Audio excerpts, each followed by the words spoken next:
MDH ಜನ ಮಸಾಲಾ. ಈಗ ಕಡಲೆ ಇರಲಿ, ಹಲಸಂದೆ ಬೀಜ, ಕಪ್ಪು ಕಡಲೆ ಅಥವಾ ಬಿಳಿ ಕಡಲೆ, ಎಲ್ಲವೂ ಸ್ವಾದಿಷ್ಟವಾಗುತ್ತೆ. ದೇವನಹಳ್ಳಿ ಬಳಿ ಭೂಸ್ವಾಧೀನ ವಿವಾದ. ಇಂದು ಸಭೆ ನಡೆಸಲಿರೋ ಸಿಎಂ. ಕಾಲ್ತುಳಿತ ದುರಂತ, ಮೈಕೆಲ್ ಕುನ್ಹಾ ವರದಿ ಸಲ್ಲಿಕೆ.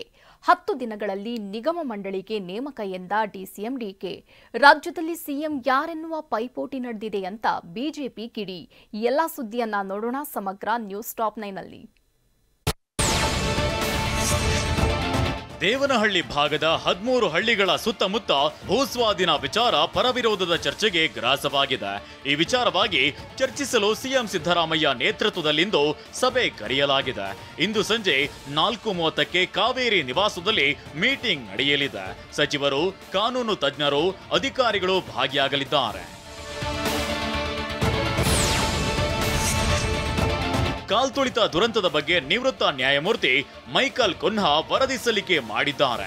ಇದನ್ನ ಪರಿಶೀಲನೆ ಮಾಡೋದಾಗಿ ಸಿಎಂ ಸಿದ್ದರಾಮಯ್ಯ ತಿಳಿಸಿದ್ದಾರೆ. ಇದೇ ವಿಚಾರವಾಗಿ ಡಿಸಿಎಂ ಡಿಕೆ ಪ್ರತಿಕ್ರಿಯಿಸಿ, ವರದಿಯಲ್ಲಿ ಏನಿದೆ ಅಂತ ನನಗೇನೋ ಗೊತ್ತಿಲ್ಲ, ನನಗೂ ಸಮನ್ಸ್ ಕೊಟ್ಟಿದ್ರು, ಕಾನ್ಫರೆನ್ಸ್ ಮೂಲಕ ಹಾಜರಾಗಿದ್ದೆ ಅಂತ ತಿಳಿಸಿದ್ದಾರೆ. ವರದಿಯಲ್ಲಿ ಏನಿದೆ ಅಂತ ಗೊತ್ತಿಲ್ಲ, ವರದಿ ಕೊಡ್ತಾ ಇದ್ದಾರೆ ಅಂತ ಮಾತ್ರ ಗೊತ್ತು. 10ನೇ ತಾರೀಕು ಒಳಗಡೆ ಕೊಡ್ತೀವಿ ಅಂತ ಹೇಳಿದ್ರು. ನನಗೂ ಸಮನ್ಸ್ ಇಶ್ಯೂ ಮಾಡಿದ್ರು. ನಾನು ವಿಡಿಯೋ ಕಾನ್ಫರೆನ್ಸಲ್ಲಿ ನನ್ನ ಸ್ಟೇಟ್ಮೆಂಟ್ ಕೂಡ ನಾನು ಕೊಟ್ಟಿದ್ದೀನಿ. ನಿಗಮ ಮಂಡಳಿಗೆ ಅಧ್ಯಕ್ಷ ಸ್ಥಾನಗಳು ನೇಮಕ ಮಾಡುವ ವಿಚಾರ ಕುರಿತು ಡಿಸಿಎಂ ಡಿಕೆಶಿ ಪ್ರತಿಕ್ರಿಯಿಸಿದ್ದಾರೆ. ಮುಂದಿನ 10 ದಿನಗಳಲ್ಲಿ ಎಲ್ಲ ಖಾಲಿ ಹುದ್ದೆಗಳನ್ನ ತುಂಬಲಿದ್ದೇವೆ ಅಂತ ತಿಳಿಸಿದ್ದಾರೆ. ರಣದೀಪ್ ಸಿಂಗ್ ಸುರ್ಜೇವಾಲಾ ಮತ್ತೆ ಬೆಂಗಳೂರಿಗೆ ಬರಲಿದ್ದಾರೆ. ರಣದೀಪ್ ಸಿಂಗ್ ಸುರ್ಜೇವಾಲಾ ಮಂತ್ರಿಗಳನ್ನ ಭೇಟಿ ಮಾಡಲಿದ್ದಾರೆ ಅಂತ ಡಿಕೆಶಿ ಹೇಳಿದ್ದಾರೆ. ನಮ್ಮ ಕಾರ್ಯಕರ್ತರಿಗೆ ನಾವು ಇನ್ನ ಸ್ಥಾನಮಾನಗಳನ್ನ ಏನು ಉಳ್ಕೊಂಡಿದೆ ಅದನ್ನೆಲ್ಲ ಕೊಡಬೇಕು ಅನ್ನೋ ವಿಚಾರ ಕೂಡ ದೀರ್ಘವಾಗಿ ಚರ್ಚೆ ಮಾಡಿದ್ದಾರೆ. ಇನ್ನು ಮಂತ್ರಿಗಳ ಹತ್ರ ಅವ್ರ ಕೈಲಿ ಮಾತಾಡಬೇಕು. ಅದಾದಮೇಲೆ ಏನೇನು ಉಳ್ಕೊಂಡಿದೆ ಅವರು ಕೂಡ ಆದಷ್ಟು ಲೇಟ್ ಆಗಿದೆ ಈಗಾಗಲೇ. ಅವ್ರಿಗೆ ಕೊಡಬೇಕು, ಒಂದೊಂದು ಕ್ಷೇತ್ರಕ್ಕೆ ಒಬ್ರಿಗೆ, ಇಬ್ಬರಿಗೆ, 3 ಜನಕ್ಕೆ ಕೊಡಬೇಕು ಅಂತ ಕೂಡ ತೀರ್ಮಾನಕ್ಕೆ ಬಂದು ಅವ್ರ ಹತ್ರ ಎಲ್ಲ ಹೆಸರನ್ನು ಪಡ್ಕೊಂಡಿದ್ದಾರೆ. ಅದನ್ನು ನಾನು ಸ್ವಲ್ಪ ಆರ್ಗನೈಸೇಷನಲ್ಲಿ ಕೆಲಸ ಮಾಡಿದವ್ರಿಗೆ ಒತ್ತು ಕೊಡಬೇಕು ಅಂತ. ಬೆಂಗಳೂರು ವಕೀಲರ ಸಂಘದಿಂದ ನಿನ್ನೆ ಕೆಂಪೇಗೌಡ ಜಯಂತಿ ಕಾರ್ಯಕ್ರಮ ನಡೆಯಿತು. ಡಿಸಿಎಂ ಡಿಕೆ ಶಿವಕುಮಾರ್ ಪಾಲ್ಗೊಂಡಿದ್ರು. ವಕೀಲರ ಸಂಘದ ಅಧ್ಯಕ್ಷ ವಿವೇಕ್ ಸುಬ್ಬಾರೆಡ್ಡಿ, ನಟಿ ಪ್ರೇಮಾ, ವಕೀಲರ ಸಂಘದ ಪದಾಧಿಕಾರಿಗಳು ಭಾಗಿಯಾಗಿದ್ರು. ನಮ್ಮಪ್ಪನ ಆಸೆಯಂತೆ ಎಂಜಿನಿಯರಿಂಗ್ ಆಗಲಿಕ್ಕೆ ಆಗ್ಲಿಲ್ಲ, ಆದ್ರೆ ಎಂಜಿನಿಯರ್ ಕಾಲೇಜು ಮಾಡಿದ್ದೇನೆ. ನಾನು ಲಾಯರ್ ಆಗ್ಲಿಲ್ಲ ಅಂತ ನನ್ನ ಮಗನನ್ನ ಲಾಯರ್ ಮಾಡಿದೆ ಅಂತ ಡಿಕೆಶಿ ತಿಳಿಸಿದ್ದಾರೆ.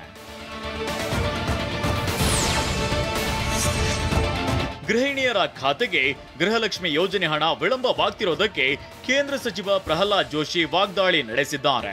ಕಾಕಾ ಸಾಹೇಬ್ ನಿಮಗೂ ಫ್ರೀ ಅಂತ ಹೇಳಿದ್ರಿ, ಈಗ ಏನಾಯ್ತು? ರಾಜ್ಯ ಕಾಂಗ್ರೆಸ್ ಸರ್ಕಾರ 48 ವಸ್ತುಗಳ ಬೆಲೆಯನ್ನ ಏರಿಸಿದೆ. ರಾಜ್ಯದಲ್ಲಿ ಮುಖ್ಯಮಂತ್ರಿ ಯಾರು ಎನ್ನುವ ಪೈಪೋಟಿ ನಡೆದಿದೆ ಅಂತ ಕಿಡಿಕಾರಿದ್ದಾರೆ. ನಿಮ್ಮ ಗೃಹಲಕ್ಷ್ಮಿ 3-4 ತಿಂಗಳು 5 ತಿಂಗಳಿಗೊಮ್ಮೆ ಕೊಡ್ತಾರೆ. ಮತ್ತು ನಾವು ಗ್ಯಾರಂಟಿ ಕೊಟ್ಟಿವಿ ಅಂತ ಹೇಳ್ತಾರೆ. ಮುಖ್ಯಮಂತ್ರಿ ಯಾರಾಗಬೇಕು ಅನ್ನೋದ್ರ ಬಗ್ಗೆ ಏನು ಪೈಪೋಟಿ ನಡೆದದ.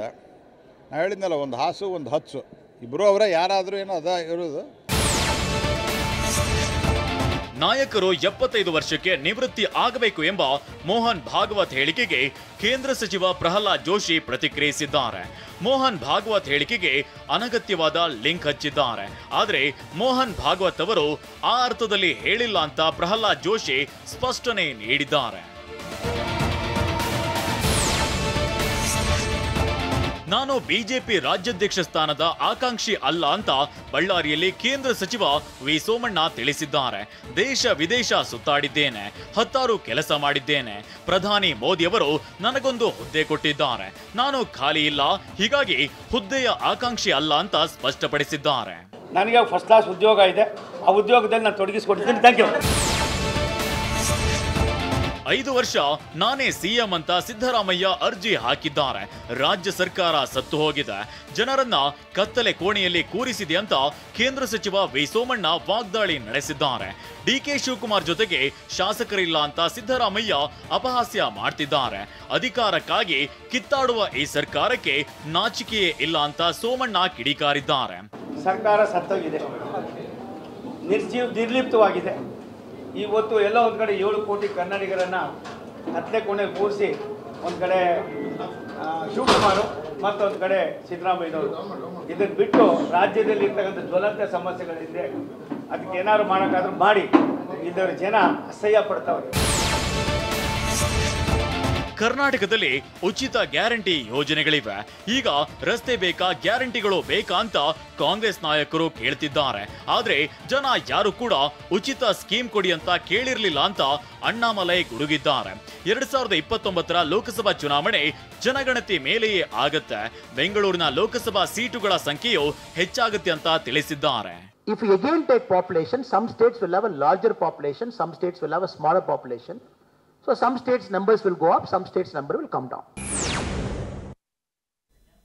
ವಾಹ್, ಯಾಕೆ ಈಗ ಬಂತ ಸ್ವಾದ? ಖಂಡಿತ ಈಗ ಬಂತು ಅಸಲಿ ಸ್ವಾದ. MDH chunky chaat masala life ಅಲ್ಲಿ ಅಸಲಿ ಸ್ವಾದ ತರುತ್ತೆ. ಅಸಲಿ ಮಸಾಲ, ಎಸ್ ಎಸ್ MDH.